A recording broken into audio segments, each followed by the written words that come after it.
President பாத்தீங்களா? நீங்க என்ன போற தம்பி? கலெக்டர் பாத்தீங்களா? எத்தனை பிரசிடென்ட் எத்தனை கலெக்டர்? நீ தம்பி ஆடிட்டர் பாத்தீங்களா? ஆடிட்டர் எத்தனை பிரசிடென்ட் எத்தனை கலெக்டர் எத்தனை ஆடிட்டரை இந்த சமூக நலச்சங்கம் கொண்டிருக்கிறது என்றால் உண்மையிலே மிகவும் நான் முகஸ்துதிக்காக சொல்லவில்லை. திருவாரூரில் பிறந்தால் முக்தி, காசியில் இருந்தால் முக்தி, சிதம்பரத்தை தரிசித்தால் முக்தி, திருவண்ணாமலையை நினைத்தாலே முக்தி. ஆனால் இங்கு மதுரை ஆயுத தேசிய மஞ்சப்பத்தும் சங்கத்தில் வந்து அமர்ந்தாலே முக்தி உங்களுக்கு எல்லாம். ஏன்னா அப்படி ஒரு தொண்டு.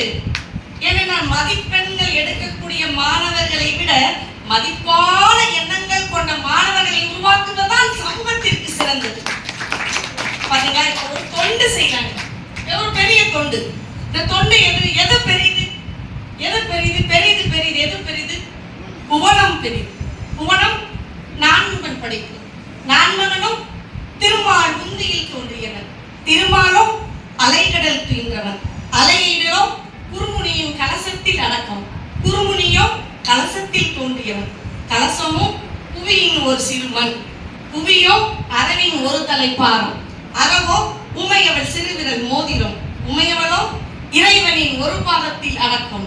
இறைவனோ தொண்டர்தம் உள்ளத்து ஒடுக்கம் என்றால் அந்த தொண்டு பெரிது. இந்த தொண்டைத்தான் இந்த ஆயுத தேசிய மஞ்சப்புத்தூர் மக்கள் சங்கம் நடத்தி கொண்டிருக்கிறதுனா முதலில் அத்துணை பெருமக்களுக்கும் நான் திருவேடையிலே கைதூப்பி வணங்கி என்றால் இன்றைய காலத்தில் தான் உண்டு தன் பெண் உண்டு தன் பிள்ளை உண்டு தன் குடும்பம் என்று எண்ணுபவர் கடுகு போல் சிறு உள்ளம் படைத்தவர் என்று பாரதிதாசன் கூறுகிறார். அதை விட்டுவிட்டு தன்னுடைய வருமானத்தில் தன்னுடைய சம்பாதத்தில்